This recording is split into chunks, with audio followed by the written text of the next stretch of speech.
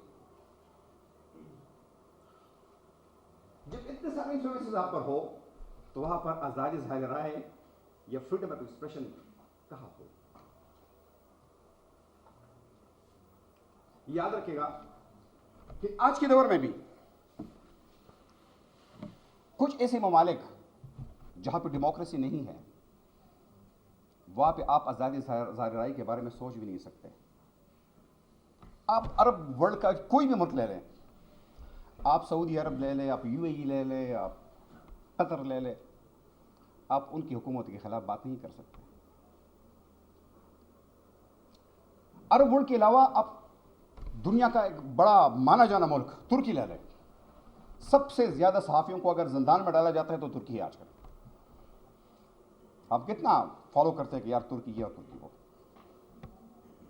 سب سے زیادہ اگر صحافیوں کو آج آزادی نہیں ہے دنیا میں تو وہ چائنا ہے، وہ شمالی کوریا ہے۔ مطلب جہاں پر ڈیموکریسی نہیں ہوگی، جہاں پر جمہوریت نہیں ہوگی، وہاں پر آپ آزاد اظہار رائے کا سوچ بھی نہیں سکتے۔ اتنی ساری چیزیں جو ہے وہ ایگزسٹ کرتی ہیں پوری دنیا میں۔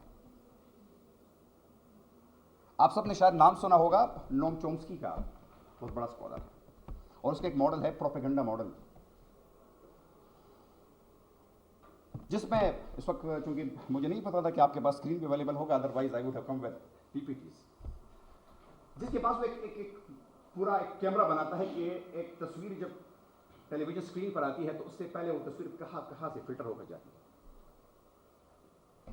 معاشرے کی مجبوریاں، سوسائٹی کی مجبوریاں، فیملی کی مجبوریاں، اس کے بعد ایک تصویر سامنے آتی ہے۔ بیٹھ کر کہنا بڑا آسان ہوتا ہے کہ یار یہ فلانا جرنلسٹ جو ہے یہ بات کیوں نہیں کرتا، لیکن وہ بیچارہ کر نہیں سکتا۔ شاید میں نے آپ لوگوں کا زیادہ ٹائم لیا ہے، اس کو میں چاہ رہا تھا کہ ذرا ہم اس کو انٹریکٹیو سیشن رکھیں،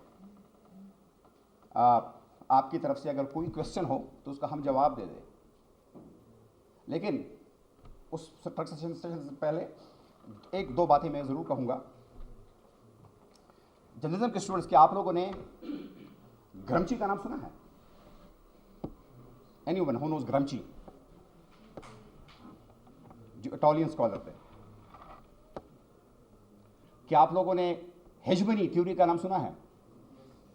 تو ہیجمنی تھیوری کس نے پریزنٹ کی تھی؟ انٹونیو گرامشی نے پیش کی تھی اس کو۔ اس تھیوری کا ماخذ کیا تھا؟ اس تھیوری کا بنیادی ماخذ بھی یہی تھا۔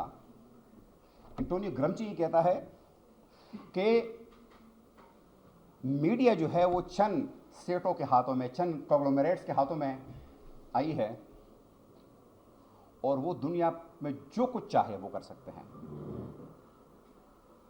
آپ میں سے کوئی جانتا ہے who is Rupert Murdoch? Anyone? پوری دنیا میں وہ آدمی جس کے سب سے زیادہ میڈیا آؤٹ لیٹس ہیں، سب سے زیادہ اخبارات ہیں، سب سے زیادہ ٹیلی ویژنس ہیں، اس بندے کا نام ہے Rupert Murdoch. He is basically from Australia but he lives in U K. یہ اتنا مضبوط آدمی تھا کہ جب عراق پر امریکہ حملہ کرنا چاہ رہا تھا